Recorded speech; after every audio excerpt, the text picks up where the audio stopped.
Now, I'm noticing that a lot of y'all are just throwing single kicks and punches. What you need to be doing is following those through with some combinations, okay? Let's start with the simple one, shall we? Right hand block, left hand throws the distracting back fist, number one side kick, followed through with a spin crescent kick to the head. Sound easy enough? Sir. Okay, let's try it out. Rick, Marge, hop up. Sir. Okay. Marge, ready, stance? Sir. Okay. You come with whatever you got. Full contact, no holds barred, okay? I'm gonna warn you, I don't think you're gonna like how this ends, hotshot. Face your partner. Sir. Kung Nate? Sparring stances? CJ!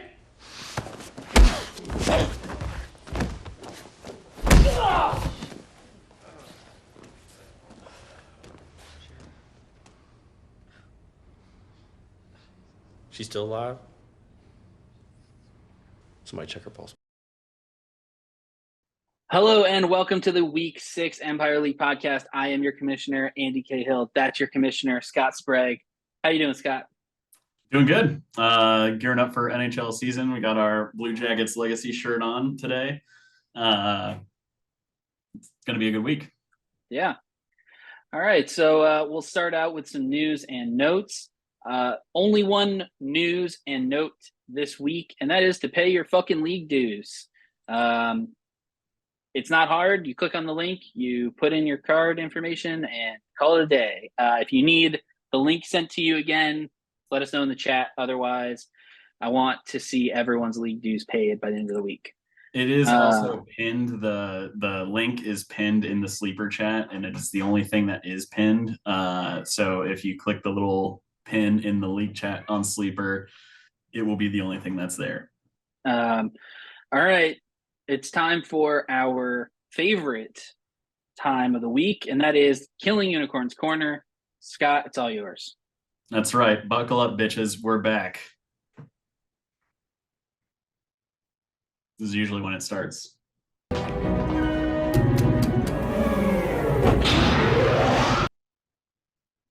Fuck. I must have gotten lazy. Watch this. Watch what? Yeah, I'm not doing it this week. We got hockey on for the first time in however many months. I'm working on some back-end stuff to make my workload with this easier, so I can turn around content a little quicker, and I'm not waiting till Friday to post these videos for you guys. So I'm not doing it. You can't make me. And if you don't like it, go fuck yourself, I guess. You know what I'm talking about. I'm quitting. You can't quit the band. Brent usually quits the band. Well, this is my turn, okay?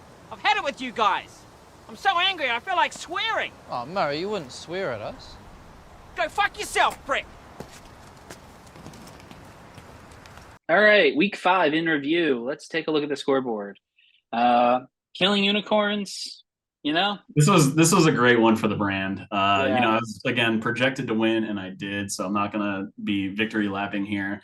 But this was 2 weeks in a row that the Killing Unicorns beat the Sprogs Dogs. If you include both the leagues we're in together.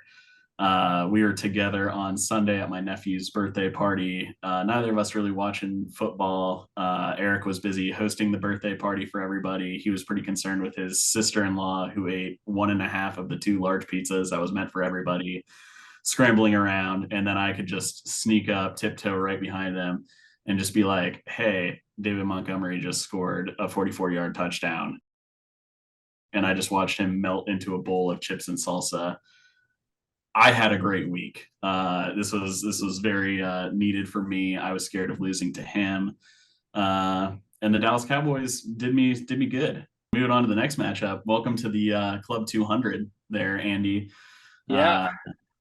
Jamar Chase showing up, DJ Moore showing up. Yeah.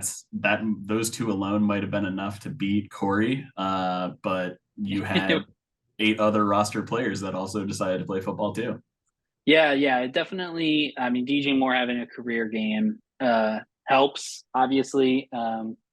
Jamar Chase having a career game also helped. He just the thing is that I don't even know if it is a career that... game for Jamar true. Chase.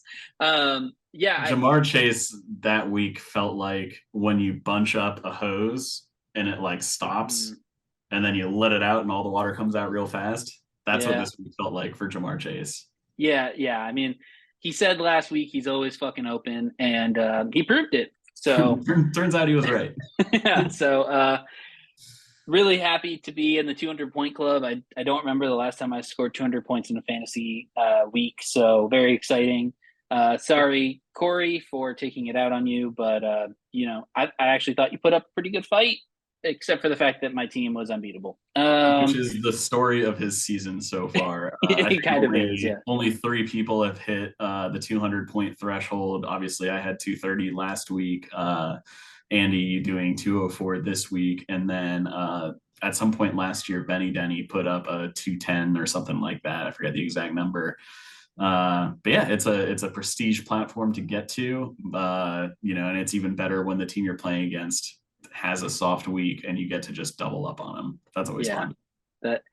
And speaking of 200 point club entrants, Benny Denny played Nolan this week. Nolan not in the basement for the first time in the last 3 weeks, but he is allergic to playing the right quarterback. So we derided him all of last podcast for not playing CJ Stroud. He put Stroud in, and of course, what happens? Joe Burrow masterclass on his bench. It wasn't just Joe Burrow, but his 13 other quarterback options that mostly came from his draft. Bryce Young had more points than CJ Stroud. Sam Howell also had more points. It's just whatever team, if you were a betting person and you wanted to have a sure thing fired bet, just look at whatever quarterback Nolan leaves on his bench, smash the over. Yeah. Definitely agree with that betting advice. Although this is not a betting podcast, do not take our advice. Not yet. When it comes, we aren't sponsored by FanDuel just yet, but that's coming. Then we've got Olave Lamp pulling off a win against Griffin. Griffin got really unlucky that Jones didn't play, but didn't have any other options on the bench to plug in. Griffin ends up with our contrition this week, scoring only 87 points. The only team in the league to not break 100 this week. Yeah, and I think this is also the highest floor of the contrition so far this week. Usually it's been in the 60s a couple times, which is just piss poor. Briggsy, Nolan, I think that was you, both of you. Mm-hmm. And then the week before it was somewhere in the 70s. I don't know. Usually 87 will get you done and get you to a safe place, but not the case this week. Yeah. And then finally, we had B. Guider taking out Briggsy, but Briggsy did put up a really good fight, scoring 114 points. That would have beaten Olave Lamp. Obviously, it would have been beaten Griffin, and it would have beaten Nolan, along with a couple others. So definitely Briggsy showing that he is a real competitive team, despite the dog shit record. Yeah, it's amazing what will happen when your best players are put back into your lineup and then you start scoring more points. It's weird how that correlation works. I never knew that was how it worked, but glad I do now. Thank you, Briggsy. Moving on to the power rankings. I don't think there's been much of a change from last week. Killing Unicorn stays atop the rankings. I think that's pretty much no doubt about it. Myself and also Benny with Denny, the most points for. Just saying, 843 through 5 weeks is just a beastie number. That's pretty insane. I think anything over 700 would be extremely impressive. To be over 800 is kind of ridiculous. The next highest looks like it's Benny Denny at 689 points for. And then if you skip about 150 points, you'll get up to my stratosphere. Yeah. So we do have some tiers continuing to show themselves. I think Benny Denny and I are clearly in that tier 2 with Olave Lamp knocking at the door.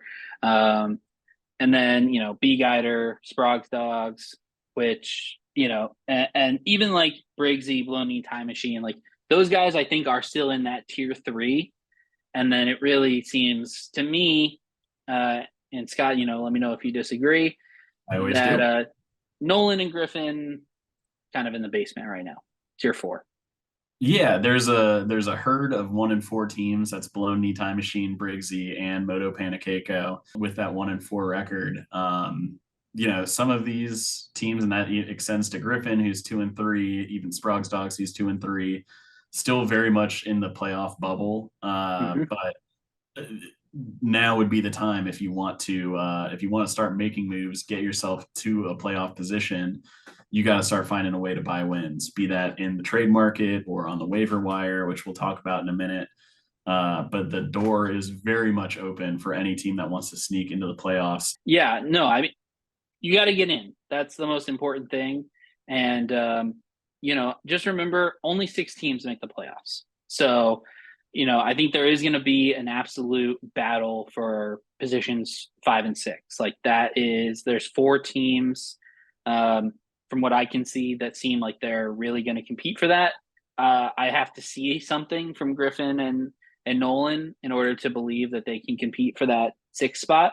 But, it's going to be a battle down the stretch for those last 2 playoff positions.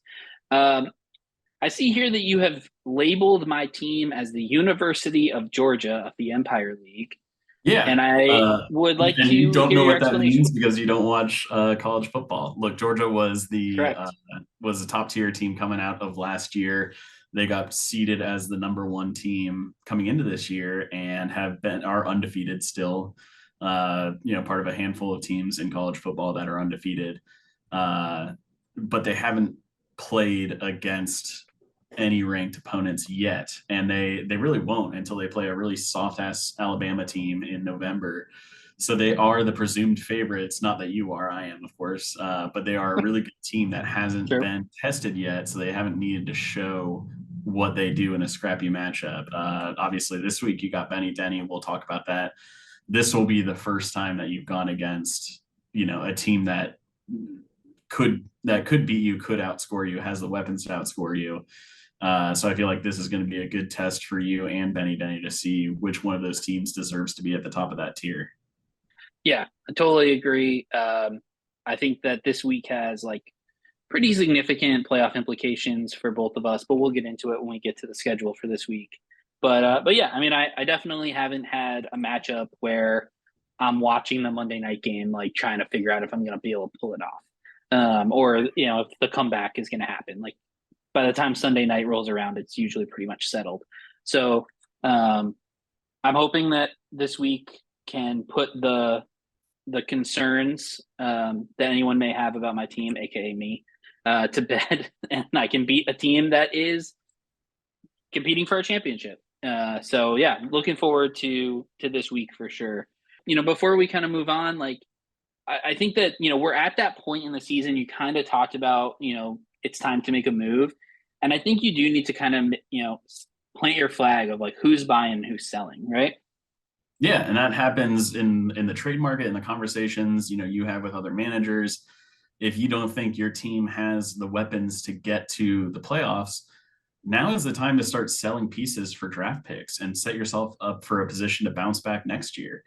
But to just stay at this middling 500 and not move down for trade picks, not move up with trying to bring in some assets that can help you get through bye weeks, you will just float in this purgatory.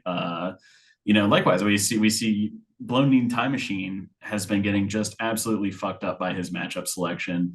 It's no team has gone against a higher point scoring total than him, and it's honestly a pretty wide margin. He made the decision to spend some money and bring in Curtis Samuel, which isn't the solution, but it's damn sure a step. And that's the kind of move I would expect more of you to make, and not enough of you have seemed to be willing to take that seriously. Yeah, I think to me, I look at a team, like your brothers, where there's a lot of really good pieces, but you have just this brutal Cowboys stack that's just consistently killing the ceiling. Well, at least he has plenty of fab left to spend on free agents. It's just Dak has not been good as an NFL quarterback or as a fantasy quarterback this year.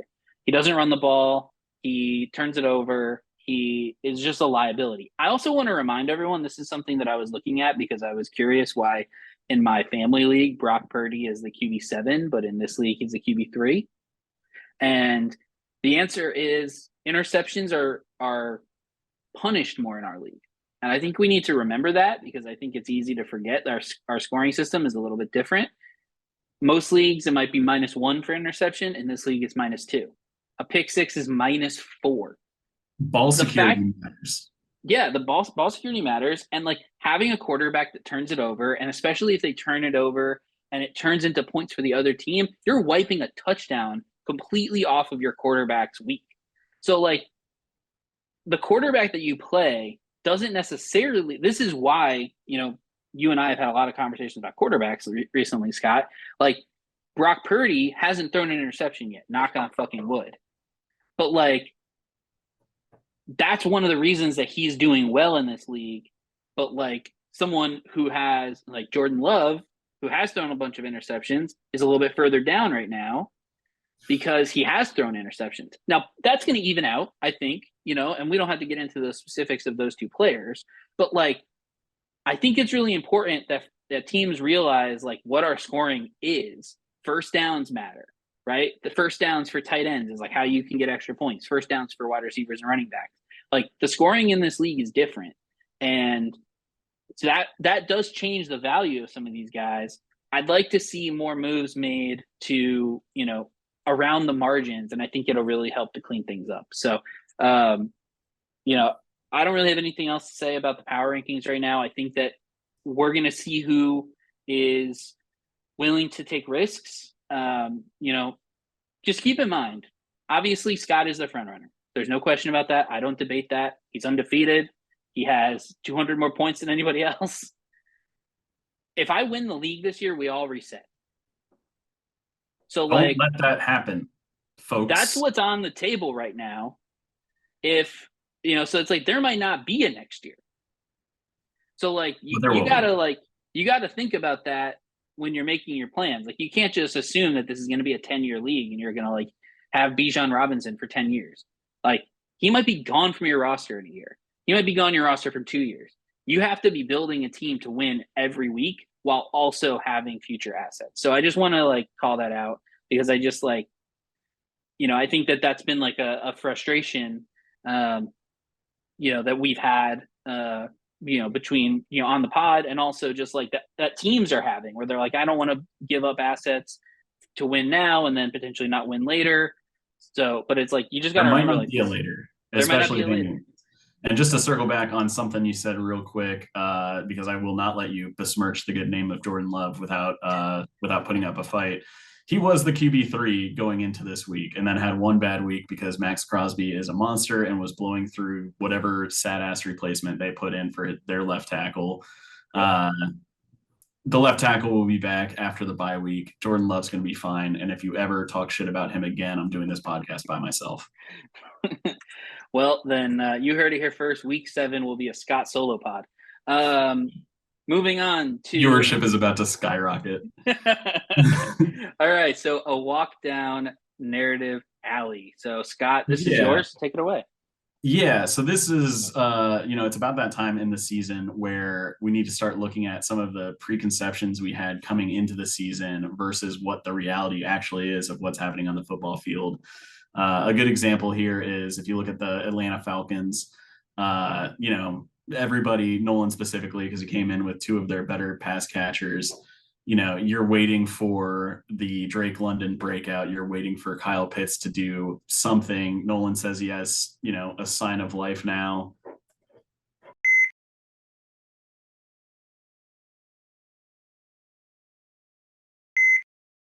I don't know, maybe, but they're also throwing the ball to Jonnu Smith. The assumption was they have to start throwing the ball more. And the reality is, no, they don't, because they're winning football games when they run. And so to expect the Falcons to do something different than that, simply because you have Drake London on your team or a Kyle Pitts on your team, it's just not how it's going to go, because Arthur Smith doesn't give a fuck about any of our fantasy football teams. He said it in interviews before that he doesn't care if Drake London gets 0 targets in a game because he wants to win the NFL football game. Likewise, we have, Javonte Williams came in as the presumed starter and only running back in Denver, and he was coming back from an injury, and the storyline was he's going to come back from injury, he's going to get, more work load shown his way, and then that's just going to be, he's going to run away with the backfield. And all of a sudden, you got this undrafted rookie in McLaughlin, the $69 million man. Nice.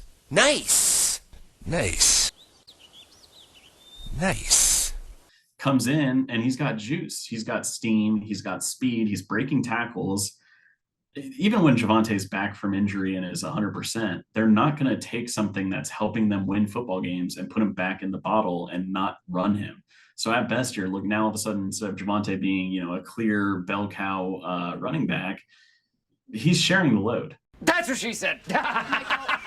Because McLaughlin's doing things that Javante can't do. And if Javante continues to get injured when they run him, they're not going to do that anymore. They're going to diversify their risk in their franchise running back, and they're going to give the ball to other people. Same thing. A lot of people were coming after Puka Nacua, saying, well, Cooper Kupp's coming back, and then all of a sudden Cooper Kupp's going to get his 15 to 17 targets that he gets every game last year. Well, no, because they're having success when they give the ball to Puka, and now all of a sudden they have two of them. So they're going to continue giving the ball to Puka. Puka last week had 11 targets and Cooper Kupp had 12. Yeah, and it worked. So why would they change? So when you're looking at your roster and things that you thought were safe bets coming in, look at what the football team is actually doing to try to win their NFL games. And if you can find the storylines that are leading to certain players that had lower expectations and are now superseding them, like Montgomery versus Gibbs, the Detroit Lions are going to keep giving the ball to Montgomery because he's getting them first downs. He's getting them touchdowns. He doesn't get stuffed on the goal line.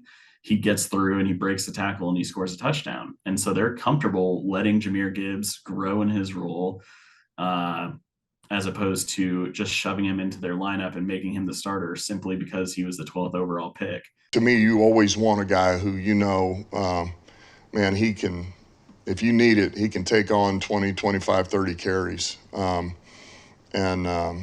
And he has been all of that and then some. That type of guy is always going to be he carries the load.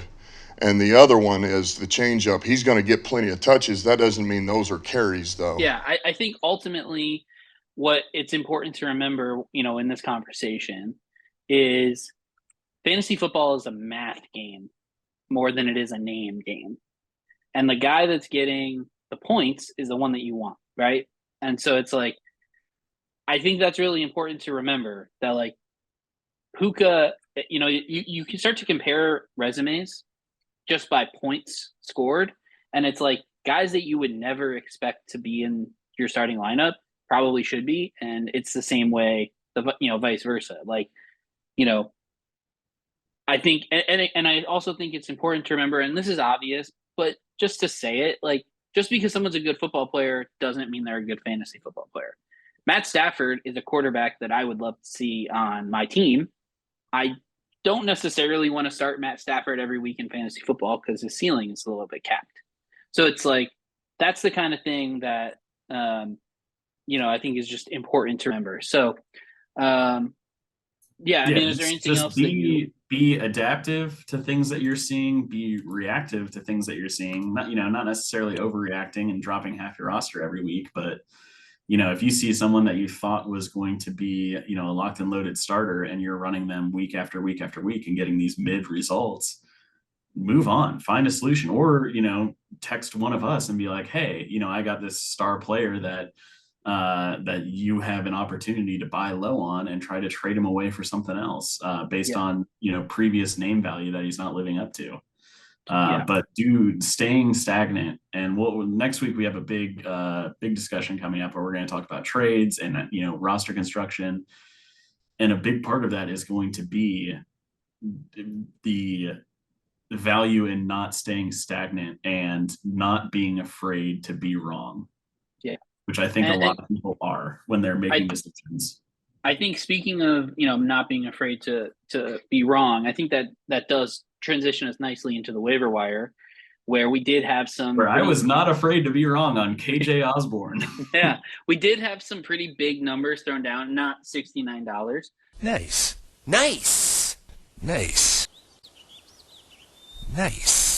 But some big numbers. Is the most active the waiver wire's been by a long shot. So I'll start here because I picked up KJ Osborne for $42. he's not going to be the Justin Jefferson replacement. He's not going to do what Justin Jefferson did. But I feel like I have a guy now that I spent more money than I obviously needed to get him. Benny Denny being the only other bidder at 25. But I feel like he is going to be a very high volume play, and I don't understand why these teams that are these bubble teams that need bench depth, why they're not going after someone who has this great opportunity in front of them, and he's shown before that he can do things with it. So Jordan Addison obviously is probably the biggest benefactor of Jefferson going down. He's going to get a few more of those every week, and most of them will probably turn into touchdowns, especially against me this week. Fucking Brian. And but then also, Hawkinson is going to get more targets, and so is KJ Osborne. But I don't get why. I'm comfortable with what I paid for him. I put down the exact same bid again, but I don't understand why some of these mid-tier teams that are always saying, well, I have starters, but I have nobody on my bench. Open your fucking purse, man, and spend some money. And if you're wrong, then you're wrong. I've done it. I've been wrong several times. I put down a pretty healthy bid on Joshua Kelly based on a couple big weeks, and then he hadn't done shit since, and then I dropped him. It's like you look at someone, again, what just boil fantasy football down to like its most basic tenets, and it's like talent and opportunity is what you're looking for. That's it. That's all you're looking for is talent and opportunity. So like KJ Osborne is talented enough to be on that team, to be the third guy on that team. Now he moves up to being the second guy on that team. So increased opportunity, same level of talent. You feel pretty confident he's going to get the ball. And then same with, Amari DiMercato, where it's like Connor has been dominating in that backfield. Like they've actually been running the ball really well, and Connor's been a huge part of that. They like to run the ball on the goal line. And now DiMercato comes in, and yes, Keontae Ingram, who Scott, you picked up for $3, which I think could end up being a great pickup. Keontae Ingram is currently listed as the number one in Arizona, but Keontae Ingram is more of a known quantity, whereas Amari DiMercato is not. And so I think he's going to get a pretty decent chance at that starting job in this upcoming game. And it's very possible, again, we're talking about a guy who just went on injured reserve. He's out for at least like 4 weeks. We don't know if he's going to come back after that. So that's a big chunk of the season, especially the regular season in fantasy football, where this guy is going to have increased opportunity and a lot of talent. So yeah, and James Conner has played 7 NFL years. I think only 6 of them he's made it through the entire only one of the 7 years that he's made it through the season without going on injured reserve. So this was almost destined to happen. Yeah. It's my goal on this podcast to say as few good things about your team as I possibly can. But the reality is, if you watched the few highlights that DiMercato put in after James Conner went out, he looked good. On his touchdown run was like a 20-ish yard scamper, and he broke through. He read the correct hole in the offensive line, broke through it, made a cut to the outside, was faster than the people chasing him. And then there was a lineman who was standing between him and the end zone, and he knocked him the fuck over getting through. And so that's, I don't know why you wouldn't go right back to that if you were the Cardinals. And, I think I might be the only person besides maybe Eric that has seen DiMercato, the avocado, on the field before. In last year's college football playoffs, he put a very modest 150 yards on the Michigan defense. Pressure from both ends. They run past it again.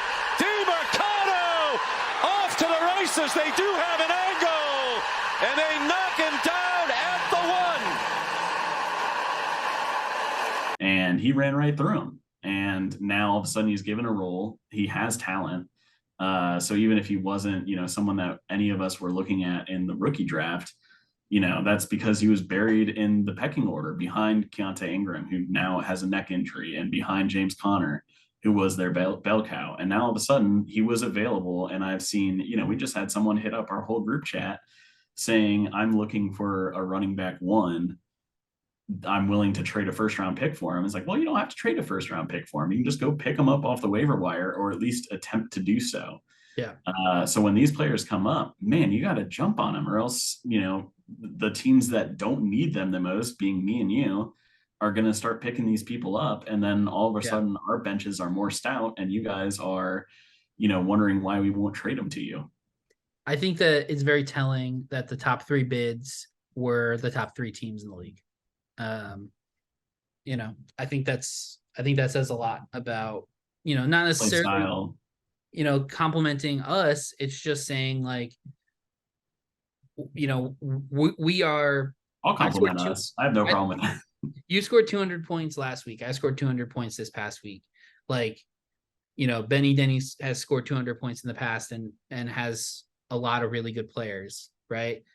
Yeah, no, and you and I have made probably the most transactions, trades, and waiver wire pickups of anybody through this league, and it's because we're reacting to what actually happens, and reading the little bios of the players, and you could say, oh, I don't have time to do that, but you take 10-minute shits all the time. You tell me you can't open your app and do a little stinker tinker with your lineup. Like I don't get it. The thing is that like DiMercato might not break my lineup. Like he might not. This week I don't know if I'm gonna play him because I don't know what his role is gonna be. But you'll be happy to throw him in on a bye week. Exactly. But if I have him, and if he starts to pop, after this week, then he's gonna be in there. So it's just little things. Like I think that this next move here from Broken Knee Time. Fucking great move. Yeah. No, this Curtis is Samuel. Yeah, $21 for Curtis Samuel. I love this. Like I put in a $15 bid on him. So did Griffin. This is like a perfect kind of depth move. He can play the flex like every single week if you need him to. And some weeks he's going to get you 8 to 12 points. Other weeks he's going to score a touchdown. He's going to be close to 20. So but he has one of the safest floors of anybody in the NFL. Yeah. And he's still fast despite his age, and he's highly used. I don't think Sam Howell can throw the ball over 30 yards in an accurate manner, which means these 5 to 10 yard slant passes are going to Curtis Samuel because he can't get the ball down to Scary Terry.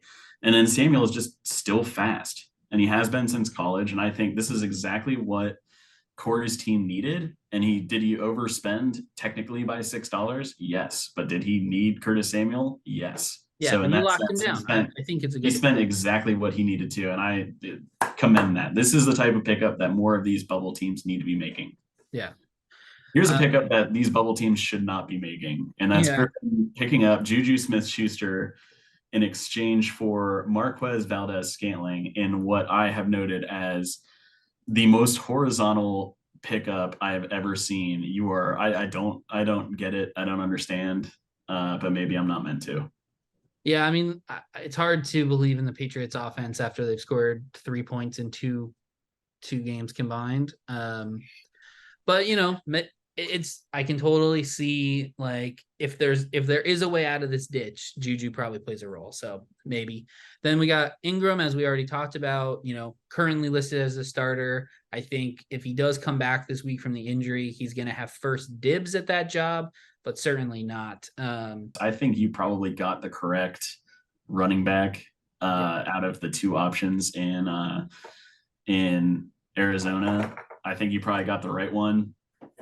Yeah, the higher ceiling player, I think, for sure. But I wasn't going to let anybody get Keontae Ingram for nothing. And there's a shot that I get the starter for $3. And that's one of those, like, don't be afraid to be wrong. It's a very low risk, very high reward move. And if it doesn't work out, you can drop him in what I lose, $3. And I dropped Kareem Hunt for him. Yeah, I'm fine with that. But if it works, it works. Speaking of high risk pickups, which don't have high ceilings, I picked up Derek Carr for $0. Mainly because the 1 week that I don't have a quarterback is the week I play Scott. That's week 9. And Derek Carr is currently alive. And you'll still be looking for a quarterback to replace him in the starting in week 9. So we'll see. That's really just sort of I had Will Levis and I don't need Will Levis. How have you not dropped him yet? He's a stash. All right. Week 6 matchup. The matchup of the week, obviously, going to be me versus Benny Denny. I think the projections for me are wildly low. You don't have Saquon in there yet. I don't have Saquon. If Saquon plays, the name is going to be changed and he will be in the lineup. No matter if he's on a pitch count or not, you play your studs. I think it's going to be an absolute barn burner. I don't know if we have games on Monday night, but whatever the last matchup is, I think it'll come down to the last matchup that we have the Chargers playing Dallas on Monday Night Football this week. So Austin Eckler is expected to be back. Yeah. I mean, this is going to be a matchup that everyone in the league should be watching. I'm certainly excited for it. Looking on, we got some teams that desperately need wins in Moto Panakeiko and Briggsy. Briggsy might be the one to do it. He's playing against Griffin. Moto Panakeiko is playing Olave Lamp. Yeah. Projections say it's going to be close. I don't know how close that's going to be, but this is a time where these lower teams need to start piecing together wins. And I've seen one of the three of them in Blow Need Time Machine that actually took a step to make that easier for him. And now he's got, a chance against Sprague's dog. Probably not a good one, but yeah, I think that just kind of speaking on these three games here, I think Nolan currently projected to win, but needs Devontae to play. That'll obviously, keep Jaleel out. Needs T. Higgins to play and be good, which hasn't happened. One of those things might happen. Yeah. And then Blow Need Time Machine, I think if you continue to put together weeks like you did last week, where you scored over 100 points, you added Curtis Samuel, that could be points for you. Sprague's dogs, they're the Dallas Cowboys. The Cowboys do. Yeah, it's like if the Cowboys do well on Monday night against the Chargers, which the Chargers are terrible, so on defense, they're terrible, so they might. But if Dak throws a pick six, he probably doesn't have a very good game, and that's his quarterback. So, and if Justin Herbert with the broken finger is not up to where he was, then the Dallas defense is just going to be taking over the ball, and they might score all of the Cowboys' points like they've done a couple weeks already this year. So, I think the door is open for Nolan, but not very wide. I think it's wide open for Briggsy, and I think Blow Need Time Machine, like this is an opportunity to steal a win. So finally, we do have some week 6 buys, and that's the Packers and the Steelers. I think for the most part, this doesn't really affect anything outside of Jordan Love getting his left tackle back after the bye week. But that is going to do it for this week on the Empire League podcast. Scott, thank you for being here. Yeah, go Jackets. Thank you guys all for watching. So we'll see you guys next week.